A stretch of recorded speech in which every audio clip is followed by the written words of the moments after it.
নমস্কাৰ আজি 2 জুন অসমৰ লগতে ভাৰতৰ বিভিন্ন প্ৰান্তৰ পৰা সন্ধিয়াৰ কেইবাটাও খবৰ আহি পৰিছে এই মুহূৰ্তত জনাই যোৱা গুৰুত্বপূৰ্ণ খবৰ এক্সিট পোল আৰু 4 জুনৰ ফলাফলৰ মাজত আকাশ পাতাল পাৰ্থক্য হ'ব ইণ্ডিয়া মিত্ৰজোঁটে অতি কমেও 295 খন আসন লাভ কৰিব এইবাৰ এই দাবী কৰিছে কংগ্ৰেছৰ ৰাষ্ট্ৰীয় সাধাৰণ সম্পাদক জয়ৰাম ৰমেশে পৰৱৰ্তী খবৰ পিতৃ-মাতৃৰ আশীৰ্বাদ লৈ পুনৰ জেললৈ দিল্লীৰ মুখ্যমন্ত্ৰী অৰবিন্দ কেজৰিৱাল অন্তৱৰ্তীকালীন জামিনৰ ম্যাদ উকলাৰ পাছত তিহাৰ জেলত কৰিব আত্মসমৰ্পণ আজি দিল্লীৰ মুখ্যমন্ত্ৰী অৰবিন্দ কেজৰিৱালে আত্মসমৰ্পণ কৰিব তিহাৰ জেললৈ আজি উভতি যাব দিল্লীৰ মুখ্যমন্ত্ৰীগৰাকীয়ে জেলত যোৱাৰ পূৰ্বে পিতৃ-মাতৃৰ আশীৰ্বাদ লোৱা পৰিলক্ষিত হৈছে আন এটা খবৰ প্ৰধানমন্ত্ৰী নৰেন্দ্ৰ মোদীৰ প্ৰশংসাত এবাৰ পঞ্চমুখ বাবা ৰামদেৱে কৈছে প্ৰধানমন্ত্ৰী নৰেন্দ্ৰ মোদীৰ আগত কোনো থিয় হ'ব নোৱাৰে তেওঁৰ ব্যক্তিত্ব হিমালয়ৰ দৰে পৰৱৰ্তী খবৰ ছিকিমত দ্বিতীয়বাৰৰ বাবে এছকেএমৰ চৰকাৰ 32 খন আসনৰ 31 খনতে জয় ছিকিম ক্ৰান্তিকাৰী মৰ্চাৰ এখন আসনত স্তব্ধ হৈ ৰল ছিকিম ডেমক্ৰেটিক ফ্ৰণ্ট ইফালে অৰুণাচলত পুনৰ বিজেপিৰ চৰকাৰ 60 খন আসনৰ 46 খনতে বিজেপিৰ জয় 5 খনত এনপিপি এখনত কংগ্ৰেছ আৰু অন্যান্যই 8 খন আসনত জয়লাভ কৰিছে আন এটা খবৰ লোকসভা নিৰ্বাচনে এইবাৰ গঢ়িছে অভিলেখ বিশ্বৰ আটাইতকৈ ব্যয়বহুল নিৰ্বাচনৰ ৰেকৰ্ড এইবাৰ ভাৰতৰ 2024 চনৰ লোকসভা নিৰ্বাচনৰ আনুমানিক খৰচ প্ৰায় 1.35 লাখ কোটি টকা চেণ্টাৰ ফৰ মিডিয়া ষ্টাডিজে দাবী কৰিছে যে ভাৰতৰ বৰ্তমানৰ লোকসভা নিৰ্বাচনে সকলো অভিলেখ অতিক্ৰম কৰি বিশ্বৰ আটাইতকৈ ব্যয়বহুল নিৰ্বাচনত পৰিণত হৈছে সংস্থাটোৰ হিচাপ অনুসৰি চলিত নিৰ্বাচনত 1.35 লাখ কোটি টকা খৰচ হৈছিল সেই অনুসৰি প্ৰতিটো ভোট সংগ্ৰহৰ বাবে 1400 টকা খৰচ হৈছিল বৰ্তমানৰ লোকসভা নিৰ্বাচনে খৰচৰ ক্ষেত্ৰত আমেৰিকাৰ ৰাষ্ট্ৰপতি নিৰ্বাচনক অতিক্ৰম কৰিছে 2020 চনৰ আমেৰিকাৰ ৰাষ্ট্ৰপতি নিৰ্বাচনৰ বাবে ব্যয় হৈছিল 1.20 লাখ কোটি টকা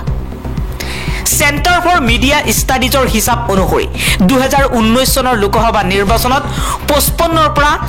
60,000 কোটি টকা খৰচ হৈছিল সংস্থাটোৰ মতে বিজেপিৰ পৰা কংগ্ৰেছ সমাজবাদী পাৰ্টিলৈকে ভোটাৰৰ হৃদয় জয় কৰিবলৈ খৰচৰ কথা কোনেও চিন্তা নকৰে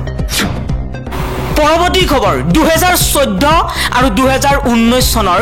এক্সিট পোল কিমান সঠিক আছিল আজি আপোনালোকক বিতংভাৱে জনাম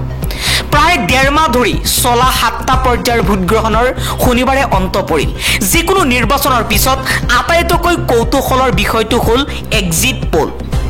2024 চনৰ লোকসভা নিৰ্বাচনো ইয়াৰ ব্যতিক্ৰম নহয় নিৰ্বাচনৰ অন্ত পৰাৰ পিছতে বিভিন্ন সমীক্ষা সংস্থাই তেওঁলোকৰ পৰিসংখ্যা প্ৰকাশ কৰিছে কিন্তু এই হিচাপ সদায় নিমিলে হেতুও সঁচা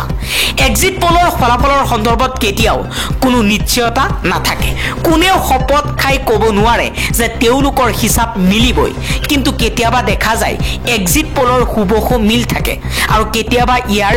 প্ৰকৃত ফলাফলৰ পৰা আকাশ পাতালৰ পাৰ্থক্য হয় পূৰ্বৰ দুটা লোকসভা নিৰ্বাচনৰ হিচাপ কিমান মিলিছিল সেই তথ্যখিনি যদি আমি চাওঁ তেনেহলে দেখিব পাৰিম যে 2014 চনৰ এক্সিট পোল ইণ্ডিয়া টুডে চিচেৰুৰ এক্সিট পোলত এনডিএ 272 খন আৰু ইউপিএ 115 খন আসন লাভ কৰিব পাৰি বুলি কোৱা হৈছিল নিউজ 24 চাণক্যৰ সমীক্ষাত দাবী কৰা হৈছিল এনডিএ 340 খন আৰু ইউপিএ 101 খন আসন লাভ কৰিব এবিপি নিউজ চেনেলৰ সমীক্ষা অনুসৰি এনডিএ 274 খন আৰু ইউপিএ মাত্ৰ 97 খন আসনহে লাভ কৰিব বুলি কোৱা হৈছিল টাইমছ নাওৰ মতে এনডিএ 249 খন আৰু ইউপিএ 148 খন আসন লাভ কৰিব বুলি কোৱা হৈছিল CNN IBN CSDSৰ এক সমীক্ষা দাবী কৰা হৈছিল এনডিএ 280 খন আৰু ইউপিএ 97খন আসনত সীমাবদ্ধ হৈ থাকিব বুলি কৈছিল কিন্তু চূড়ান্ত ফলাফলত কি হ'ল সেই বৰ্ষৰ লোকসভা নিৰ্বাচনত এনডিএ 336খন আসনত জয়লাভ কৰে যাৰ ভিতৰত বিজেপিয়ে অকলে 282খন আসন লাভ কৰে আৰু ইউপিএ মাত্ৰ 60খন আসন লাভ কৰে কংগ্ৰেছে মাত্ৰ 44খন আসনহে পাইছিল 2019 চনৰ exit poll India Today my এক্সিছৰ সমীক্ষাত কোৱা হৈছিল এনডিএ 339ৰ পৰা 365খন আসন লাভ কৰিব পাৰে আৰু ইউপিএ 77ৰ পৰা 108খন লাভ কৰিব পাৰে নিউজ 24 চাণক্যৰ সমীক্ষাত কোৱা হৈছিল এনডিএ 350ৰ পৰা তাতকৈ বেছি পাব পাৰে আৰু ইউপিএ 100তকৈ কম আসন পাব টাইমছ নাওৱে কৈছিল এনডিএ 306খন আসন লাভ কৰিব পাৰে আৰু ইউপিএ 120খন আসন লাভ কৰিব পাৰে বুলি ভৱিষ্যতবাণী কৰা হৈছিল আৰু চূড়ান্ত ফলাফলত দেখা গ'ল যে বিজেপি নেতৃত্বাধীন এনডিএ মিত্ৰজোঁটে 353খন আসন লাভ কৰে আৰু কেৱল বিজেপিয়ে অকলে 303খন আসন পায় ইউপিএৰ মিত্ৰজোঁটে 93খন আসন লাভ কৰে অকলে কংগ্ৰেছে 52খন আসন পাইছিল এফালে এক্সিট পোলৰ হুবহু মিল থকা দেখা যায় মাজে সময়ে কিন্তু কেতিয়াবা আকাশ পাতাল পাৰ্থক্য হোৱাও দেখা পোৱা যায় চূড়ান্ত ফলাফল আমি তেতিয়াই পাম যেতিয়া নিৰ্বাচনৰ ফলাফল ঘোষণা কৰা হ'ব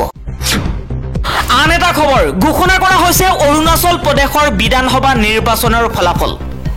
60খন আসনৰ ভিতৰত 42খন আসনত জয়লাভ কৰি একক সংখ্যা গৰিষ্ঠতাৰে পুনৰ শাসনলৈ আহিছে বিজেপি অৰুণাচল প্ৰদেশৰ বিধানসভা নিৰ্বাচনত একক সংখ্যা গৰিষ্ঠতাৰে 42খন বিধানসভা সমষ্টিত জয়লাভ কৰি পুনৰ শাসন ক্ষমতা দখল কৰিছে বিজেপিয়ে